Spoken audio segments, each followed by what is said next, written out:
nasceu, põe estrela que cata brilhar. Après 20 heures d'une navigation passionnante mais éprouvante, enfin elle se découvre à moi, belle comme je les avais toujours imaginées.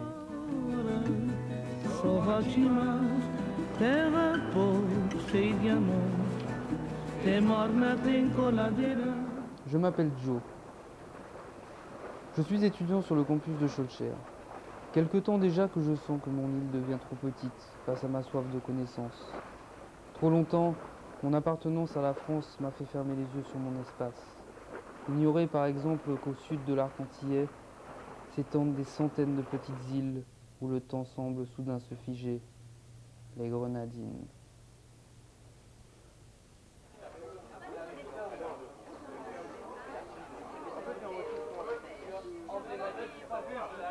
Tout a commencé il y a un an, lors d'un stand d'information tenu par les étudiants de la section voile du Martinique Université Club sur le campus de Schœlcher. Désireux depuis longtemps de découvrir mon espace caribéen, j'ai trouvé avec eux la grande opportunité d'exaucer mon vœu, et même un peu plus. Car le voilier permet de découvrir des horizons nouveaux sous une perspective unique. Arrivant par la mer, toute chose prend une dimension particulière, empreinte d'une mystique que seul le marin connaît.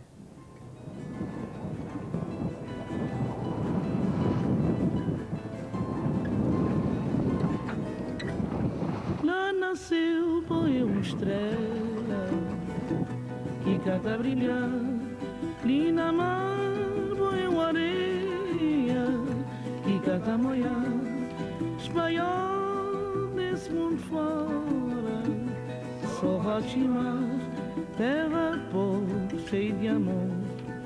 Tem morna, tem coladeira, terra sal, cheia de amor. Tem batu, tem funaná. Espanhol nesse mundo fora, só Rotimar, terra pobre, cheia de amor. Tem morna, tem coladeira, terra pobre, cheia de amor. Tem batu, tem funaná.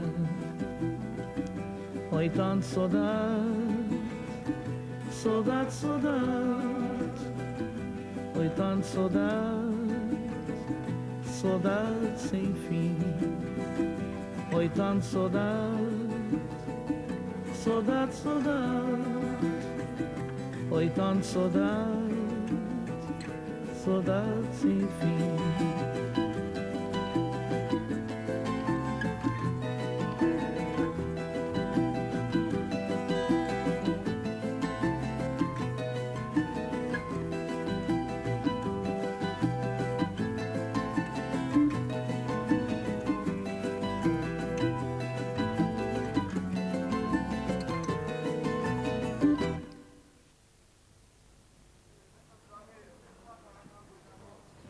Le départ approche.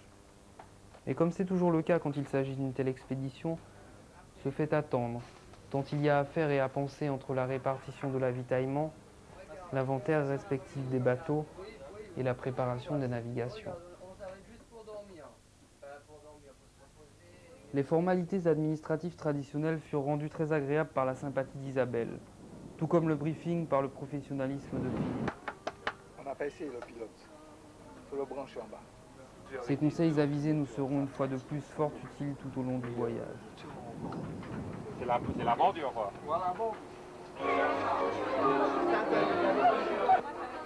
Cette longue journée de préparatifs s'achève dans la convivialité au restaurant du port. Occasion pour ceux qui ne se connaissent pas encore d'échanger quelques mots. L'équipage, comme c'est souvent le cas au cours des voyages d'une voile, est international. Allemagne, Angleterre, Espagne, Argentine, France y sont représentés. Sans oublier bien sûr Madinina et Carriquera.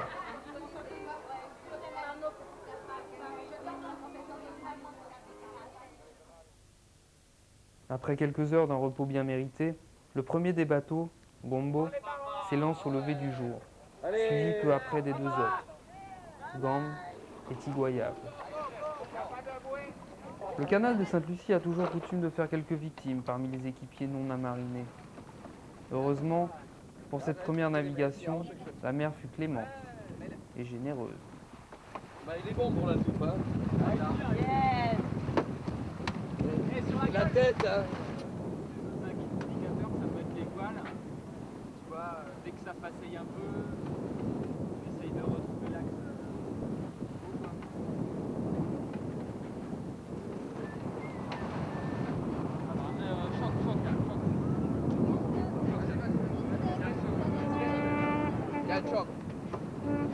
Cela fait 4 heures que nous avons largué les amarres lorsque les bateaux entrent à Rodney Bay pour une courte escale avant de reprendre la mer. Ça qui permet de nous échanger yon des blagues et puis les frais aux îlets. Yes, Safari. C'est la CIA. Yeah, Safari. Allez, bien sûr. Allez, viens là, ça. Tout bien la spirituellement haut.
Après une semaine inoubliable passée dans les Grenadines de Saint-Vincent, nous atteignons pour la première fois la moitié sud de l'archipel, dont Carriacou est la première en arrivant par le nord. Dépendant de Grenade, Carriacou est pour beaucoup la plus belle des Grenadines. D'une superficie de 30 km², elle compte 4 sommets de 300 mètres qui offrent aux visiteurs une vue imprenable sur ces confettis d'îles et d'îlots que sont les Grenadines. Autour de Carriacou gravitent de petits îlets, dont les cartes postales ont fait le tour du monde, à l'image de Sandy Island, là, au milieu de la baie d'Hillsborough. Les Grenadines sont parsemées de ces îlots perdus qui s'offrent comme un cadre idéal pour la plaisance à la voile. C'est cet isolement qui les tient à l'abri du tourisme de masse et confère à certains endroits encore sauvages une magie qui enchante le visiteur.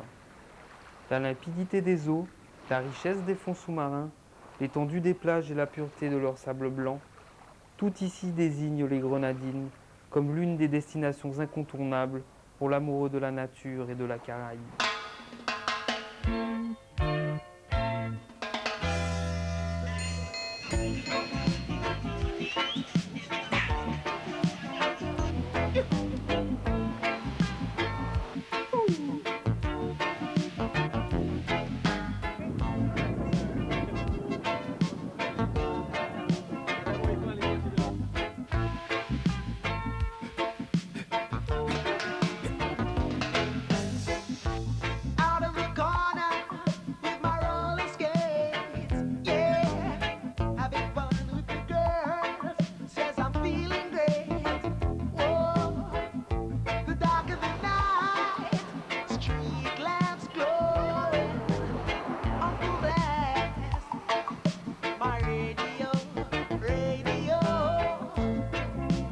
Le nom de Carriacou viendrait de l'appellation amérindienne Carioacu, et ses premiers colons auraient été pêcheurs de tortues. Au XVIIIe siècle, leurs successeurs, en majorité des Français, cultivèrent les pentes vallonnées de l'île. Après l'abolition de l'esclavage, les cultures furent laissées à l'abandon. De ce passé subsistent quelques vestiges des tours de moulins des anciennes plantations de canne à sucre et de coton. Aujourd'hui, les habitants vivent essentiellement de leur culture de jardin, du tourisme et de la pêche. Later on, you're going to come up with a tug of war, and then we're going to have the dubbing competition right here. It's going to be live. All dubbers and rappers and tug of war, stand by. We just want to get the All Fools games going right now. You seem that though the men are scared for real. You seem that though the men are scared. Asking the men to please take a seat. Men stand up, watching ladies. And there she was standing in a corner. Men stand up, watching ladies. Le peuple de Carriacou descend essentiellement des anciens esclaves africains à peine métissés par la première souche européenne. Elle est dans son ensemble assez pauvre. Mais pauvreté ne semble jamais vouloir dire misère, dans une île où le soleil pousse à la sieste et où musique et joie de vivre plongent dans une ivresse perpétuelle.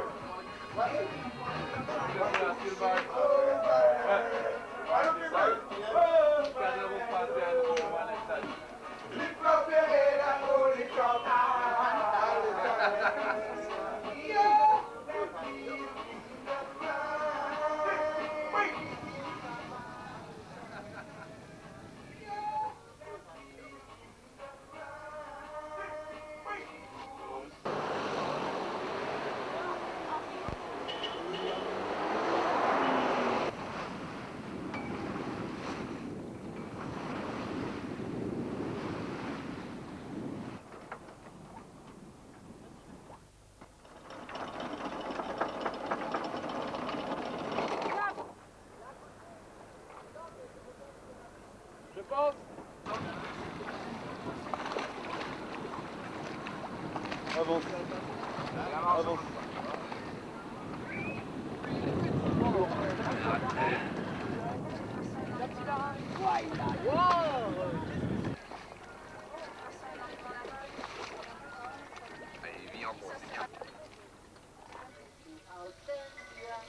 Ya estoy en paz, ya no te espero, ya no te llamo, ya no te engaño. Hoy te he borrado de mi paciencia, hoy fui capaz. Desde aquel día en que te fuiste, yo no sabía. Hé, j'ai pas corrigé mes copies. Ah, sans blague. Non, je m'as plus corrigé. Ah non. Attends, écoute. Il l'ouvre déjà, c'est pas mal. Donne-moi un petit peu, Marion. Donne-lui un autre Mais coco. donne-moi notre coco. Ben coco.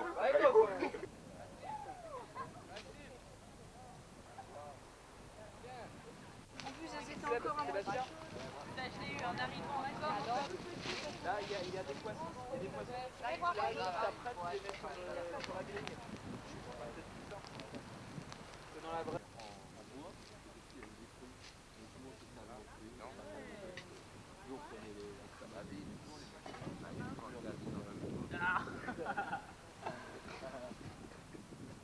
Aujourd'hui, c'est le dernier jour. La tristesse que je ressens à l'approche du départ contraste avec l'incroyable sérénité de Sandy Island au petit matin. Des milliers d'images défilent dans ma mémoire et soufflent à mon âme comme un air de liberté.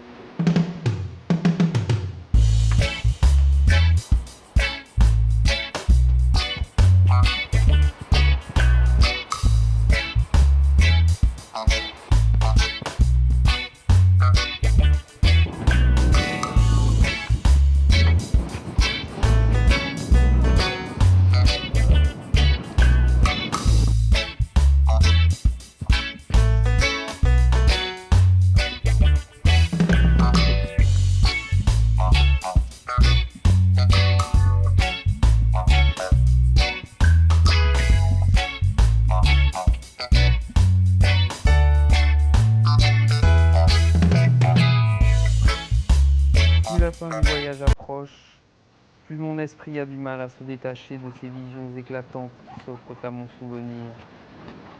Des îles paradisiaques, des eaux cristal, du sable plus blanc que blanc. Dans un tel décor, il est naturel de penser que les habitants ont une vie paisible, loin du stress et de la ville. C'est loin d'être faux, mais cela ne signifie pas que la vie n'est pas dure pour le peuple des Grenadines. À part la pêche, le milieu est assez pauvre en ressources naturelles. La seule source de richesse, c'est le tourisme. Un tourisme qui prend des formes différentes selon les îles. Certaines ont été sacrifiées à un tourisme de luxe, comme Palm Island, Petite Saint-Vincent ou encore Moustique, et prennent des allures de réserve de riches. Les autres, celles du peuple des Grenadines, se tournent vers un tourisme plus artisanal ou de service, comme Bequia, Carriacou ou Mayero. À l'entrée des Tobago Keys, cœur des Grenadines, Mayero parvient assez bien à survivre et même à se développer, malgré des conditions de vie assez délicates. La vie est chère, il n'y a pas d'installation électrique sur l'île, ni même de ressources naturelles d'eau. Comme sur beaucoup d'autres îles des Grenadines, le manque d'eau a poussé les habitants à ce genre de construction sur le flanc des collines. Le récupérateur d'eau de Mayero fut érigé au début du siècle dernier par un abbé martiniquais face à la dure réalité d'une terre sèche et d'un soleil de plomb. Une trentaine seulement au début du XXe siècle, les habitants de Mayero sont aujourd'hui près de 300. Grâce à l'essor spectaculaire des croisières en voilier dans la région ces 10 dernières années, le tourisme a petit à petit remplacé la pêche comme principale source de revenus de l'île, comme nous l'explique Robert, ancien pêcheur et maintenant propriétaire d'un restaurant à Mayero. Avant, les anciens allaient à la pêche, mais à cette époque-là, il n'y avait pas de commerce. Ils devaient trouver une embarcation et puis aller à Petite Martinique ou dans les autres îles pour vendre leur pêche. Et ce n'est que par la suite que se sont installés les 4 restaurants sur l'île, parce que les restaurants s'alimentent énormément en poissons. Robert est une figure emblématique à Mayero, l'exemple même d'un investissement touristique réussi. Il a construit lui-même son restaurant, l'Island Holidays, qui a mis 6 ans à voir le jour après beaucoup d'économies et de travail. Ce qui se passe quand on construit une maison, c'est qu'il est difficile de la construire en une seule fois. On essaie de mettre un peu d'argent de côté, on achète les matériaux dont on a besoin à ce moment-là et puis on commence à travailler. Ça peut prendre 5 ou 6 années pour pouvoir s'installer définitivement dans la maison. À l'arrivée, le restaurant est une grande réussite. L'endroit idéal pour de jeunes plaisanciers comme nous, à la recherche d'ambiance roots et de musique caribéenne. À l'âge de 14 ans, Robert décide de quitter Mayero. Il voyage de bateau en bateau, en Amérique du Sud notamment. J'avais vraiment envie d'acquérir de l'expérience parce que j'avais de plus en plus l'impression que Mayero ne m'apportait pas ce que je cherchais. De plus, j'avais envie de rencontrer des gens, de connaître des peuples différents.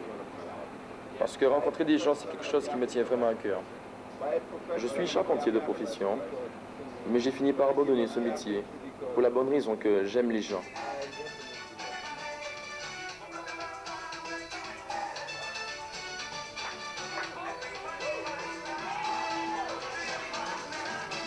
Après plusieurs années de voyage de bateau en bateau, Robert décide de revenir à ses racines. Son expérience, il l'a mise au service de son île, dont il a assidûment participé au développement.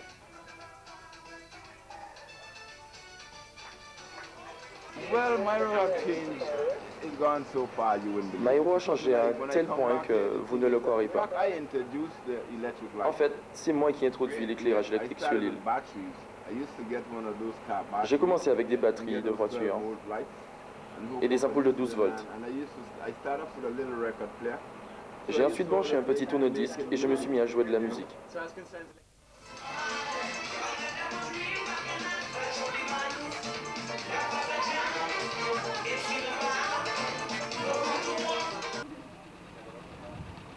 De même, Robert participe à l'insertion des jeunes dans sa communauté.